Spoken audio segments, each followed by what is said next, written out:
The test is in 4-part, Part 1, Part 2, Part 3, and Part 4. Now look at Part 1. Part 1.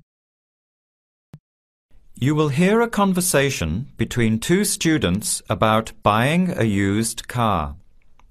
First, you have some time to look at questions 1 to 6.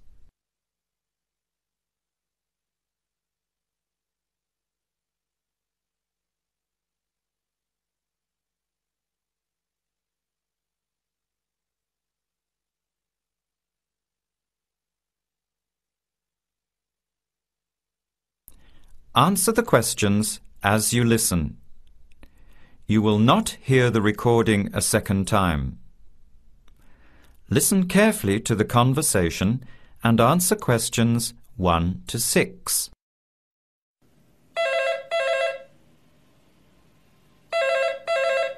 Hello, Hello, can I speak to Eleanor, please? this is Eleanor speaking. Hi, my name is Jan. I'm calling about the car that was advertised on the notice board in the Student Union building. Is it still for sale? Yes, it is. Your ad says it's a 1985 Celica, in good condition. It's old, but it has been well looked after. My family has had the car for 10 years. I'm just the third owner and my mother had it before me, so we know its history. We've got all the receipts and records. It's had regular maintenance and the brakes were done last year. It runs really well but looks its age. Why are you selling it, by the way? Well, I'm going overseas next month to study. I'll be away for at least 2 years, so I have to sell it. Unfortunately, it's been a good car. You want $1,500, is that right? I was asking $2,000, but since I need to sell it quickly, I've reduced the price. Would you like to come and take it for a drive? I don't live far from the university. Yes, I'd like to have a look. What time would suit you? Any time this evening is fine. Well, I finish classes at 6 o'clock. How about straight after that? Say 6:30?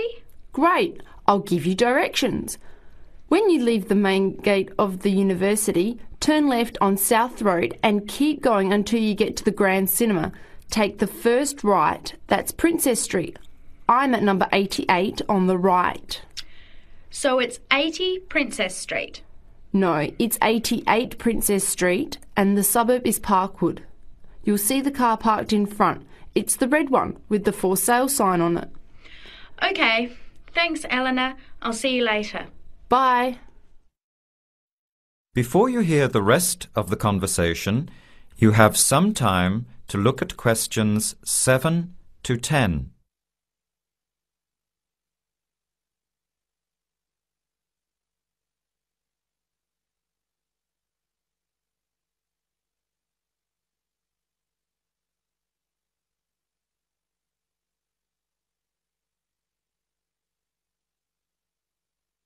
Later that day, at the university, Jan meets up with her friend Sam and tells him about the car. Hi, Sam. Hey, Jan. What's happening? I'm glad I ran into you. I've decided I have to get a car. You're going to buy a car? Do you really need one? I'd probably still be driving, except that my car broke down last year. Instead of getting another one, I just moved closer to the university and went back to riding a bike. Better for the environment, better for my health, and I save a lot of money. Did it really cost that much? Well, when you think of registration, insurance, rising petrol costs, parking plus maintenance and repairs, it adds up. I know it's going to be expensive, but I really need my own transportation. It takes half an hour by bus each way to university as it is. But now I'm working at night in the city. There's no way I want to hang around waiting for a bus late at night, then walk 3 blocks home alone. Hey, I think you've got a point there. So what kind of car are you looking at? It's an 85 Celica, same kind as I used to have. The owner's asking $1,500. That's pretty old. How many kilometres has it done? You know, I forgot to ask. I'll have to check tonight when I go to see it. Would you be able to come with me to have a look? At about 6:30? Sure, I'll come. but I don't know a lot about cars. I do know one thing, though. I wouldn't buy an old car without having a mechanic look at it first. That's a good idea. But won't it cost a lot? Not really. You can get a check done through the Automobile Association for $80, and it comes with a report on the condition of the car. It can save you a lot of money in the long run. I'll keep that in mind. So we have to get to Parkwood at 6:30. Do you want to take the bus? It goes straight down South Road every 15 minutes. Or maybe we could walk. I don't think it's that far. Actually, I could borrow my roommate's motorbike for an hour or so. He's working all evening in the library. Do you think he'd mind? No way. He owes me a favour or two. OK, great. See you at 6, outside the student centre. That is the end of part 1. You now have half a minute to check your answers.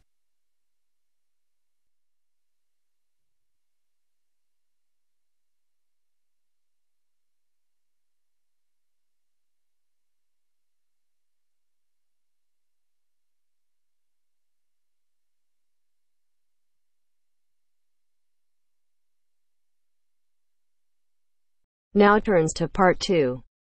Part 2.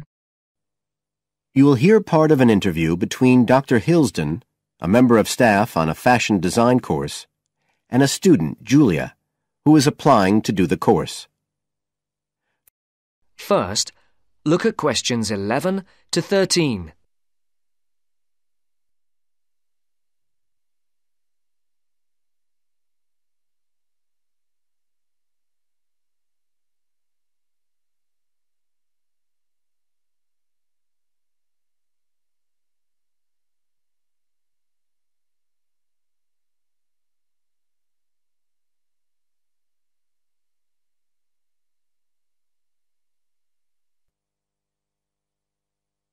Right, Julia. So, from your CV and portfolio, and what you've already told me, you seem to be very much the sort of person we're looking for on the postgraduate course.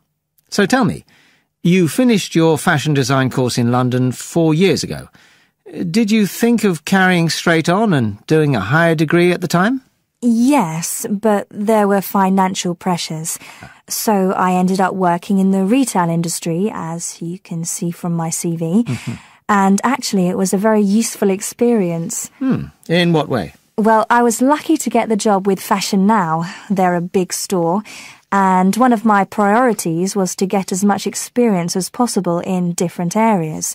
So that was good because I had the chance to work in lots of different departments. And having direct contact with the customers meant I was able to see how they reacted to innovation, to new fashion ideas. Because with Fashion Now, a designer might show something in New York or Milan, and there'll be something similar in the shop within weeks. So that was probably the most useful thing for me. Right. And so what's made you decide to do a postgraduate course now? Well, while I enjoyed working at Fashion Now, and I learned a lot there, I felt, well, the way forward would have been to develop my managerial skills, rather than my skills in fashion design, and I'm not sure that's what I want to do. Yes. When I was doing my degree in London, I'd been interested in women's wear, but I know that there's been a lot of work done in areas like new fabric construction. And though I'm not intending to go too deeply into the technology, I'd be very interested in looking at how new fabrics could be used in children's wear. So I'd like the chance to pursue that line. Yes, good. And are you at all concerned about what it's going to be like coming back into an academic context after being away from it for several years? No, I'm looking forward to it. But I'm basically more interested in the application than the theory. Or at least that's what I've found so far, and I'm hoping the course will give me the contacts and skills I need eventually to set up my own enterprise. I'm particularly interested by the overseas links that the department has. Yes, many of our students look overseas or to international companies for sponsorship of their projects. Before the talk continues, look at questions 14 to 20.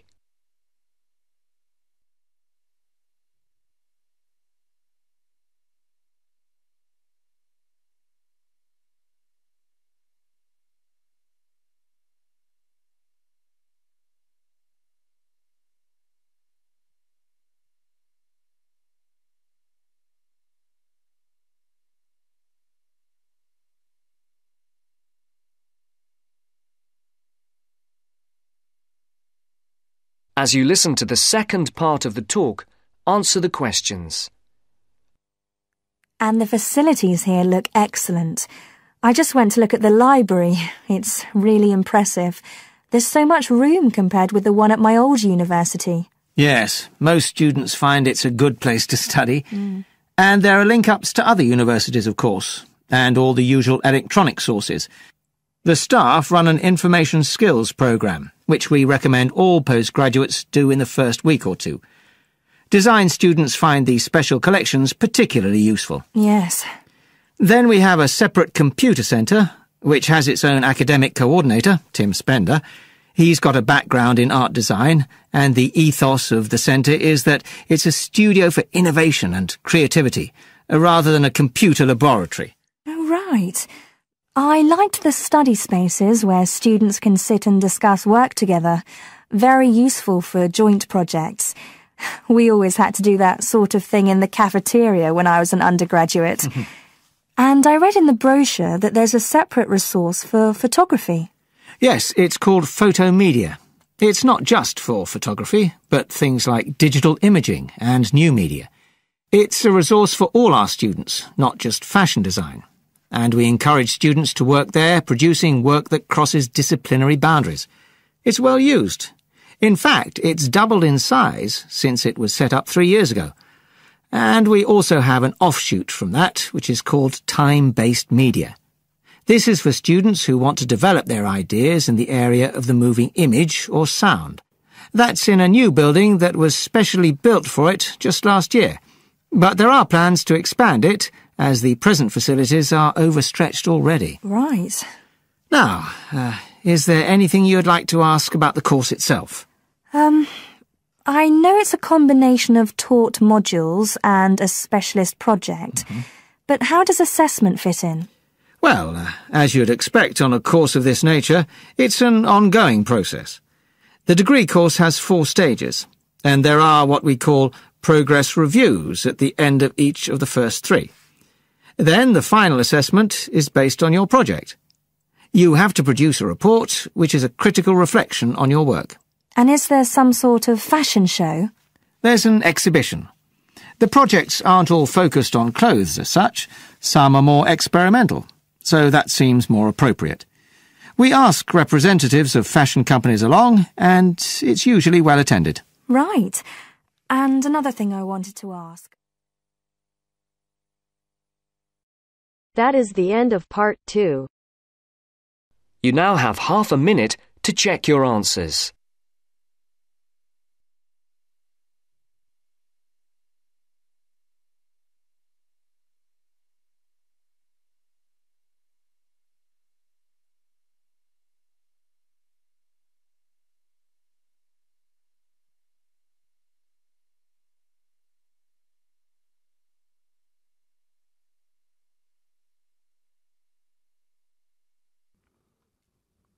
Now turn to Section 3. Section 3.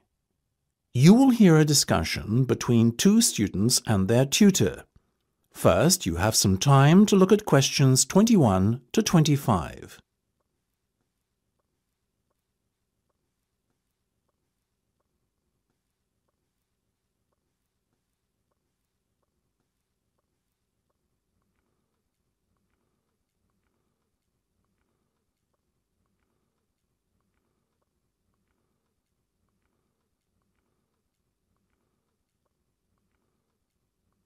Now listen carefully and answer questions 21 to 25.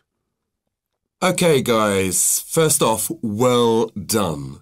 That was a very good presentation yesterday. Now I'm just going to ask you questions about it before I give you my feedback. That okay?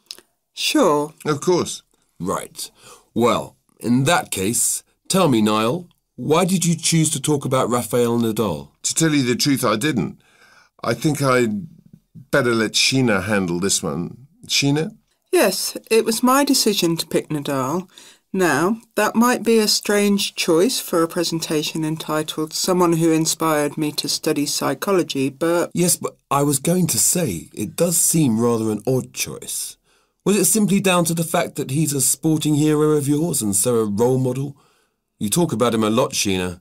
so this much is clear. It's true. Nadal is someone I look up to, but my reasons for choosing him were totally professional. You see, I doubt perhaps in the history of tennis that there was ever a better match player than him, and that got me thinking, what is the secret to his success? How does he control his nerves so splendidly? The more we started to look into his background, the more I realised Sheena was right. Nadal was a perfect candidate for this study. He is, on so many levels, a very well-balanced character, and it was fascinating to gain an insight into the mind of this great champion over the last few weeks. I'll admit that I was at first somewhat unsure about whether or not I should back Sheena on this one, but it didn't take long for our research to put us at ease. So, while most of the students were researching Freud and other visionaries in the field of psychology and psychoanalysis, you were looking into a present-day sports star? Does that not strike you as a little odd? Of course, we knew it was a risk. After all, there was a danger that no one, least of all you, would take us seriously when we stood up on stage and started our presentation. That said, I think it is in the spirit of psychology to be inquisitive and adventurous and not just stick to the conventional. Otherwise, how would the field have come so far, as it has done already? Well, I must say, your risk certainly paid off. Yours was, without a shadow of a doubt, the most interesting and original presentation I saw. And judging by the reactions of the other students, I would have to say that everyone else was equally impressed. Thank you. I'm so glad you think so. Yes, but notwithstanding your excellent presentation content, we must remember that the marks for this project are awarded based on a number of criteria, and we'll examine those in a few minutes. But first, another question. Where did you find your sources? Well, and I don't quite know how we managed it, but we were able to secure a face-to-face interview with Nadal while he was over here for the Wimbledon Tennis Championship, so we weren't reliant on newspaper articles and interviews or any other forms of secondary sources. We did, however, find the library's sports archive, an invaluable backup aid to help us fill in the gaps and piece together our interpretation of what makes Nadal such a mentally strong champion. Before you hear the rest of the discussion, you have some time to look at questions 26 to 30.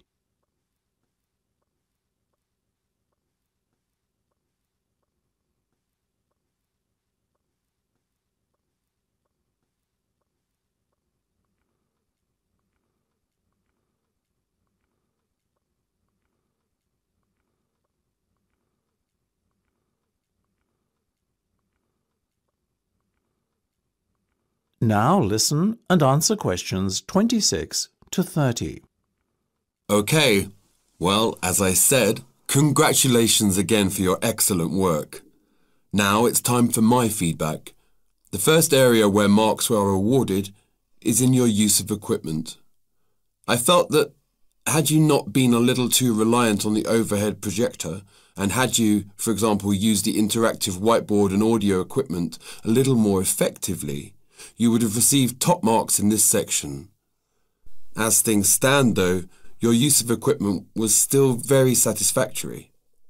It's just a shame as it was an opportunity missed to score full points. The next area I was asked to assess is content. As you might have guessed, I simply can't fault you on that. Highly original work, so well done. As for your timing, I felt that the two of you were a little too over-rehearsed, so the presentation felt, at times, a little robotic. That said, again, it was very satisfactory, and you would get full points for effort. Sadly, though, there is such a thing as trying too hard, and that cost you top marks here, I'm afraid. Oh, I see. Right. What was particularly impressive, though, was the thick handout you'd prepared for everyone. I took it home to read through it afterwards, and it was very well written.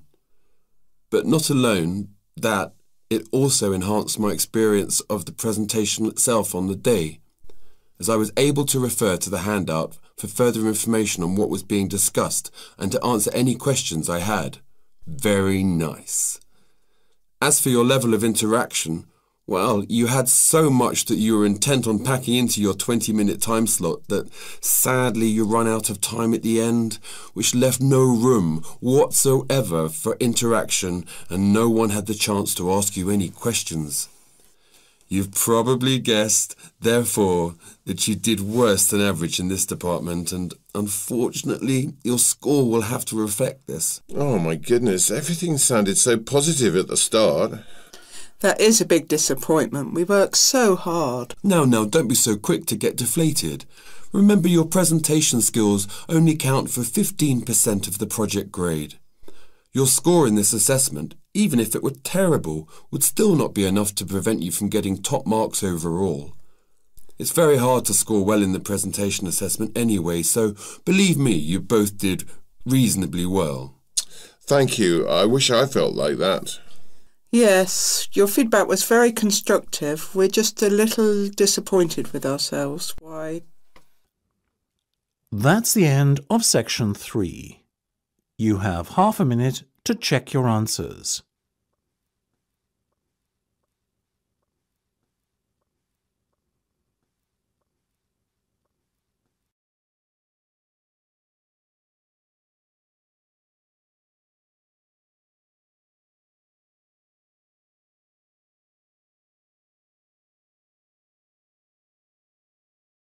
Black bear. First, you have some time to look at questions 31 to 35 on page 126.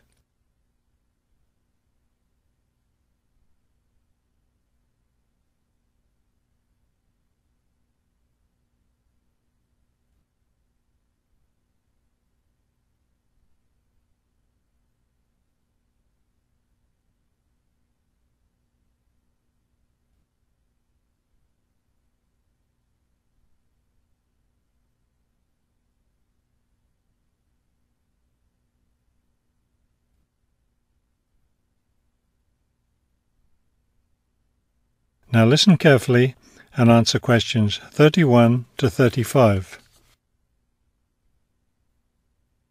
The black bear, or Ursus americanus, has a wide range inhabiting forested areas of North America, including Canada, the United States, and parts of northern Mexico. Black bears are omnivores, getting their nutrition from a wide variety of plants and animals. The particular foods any one bear eats depends on what's available in the area where that bear lives, as well as on the season of the year. Generally speaking, plant foods make up 90% of the bear's diet. The rest of its meals consist of animal foods, such as insects and fish. Bears have a relatively long gestation period.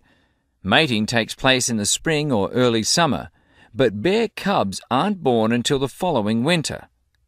Usually, 2 cubs are born at a time, although some litters may have as many as 5 cubs. Bear cubs are dependent on their mother and may stay with her for close to 2 years. Wild black bears can live as long as 25 years. They've lived for as long as 30 years or more in captivity. Before you hear the rest of the talk, you have some time to look at questions 36 to 40 on page 126.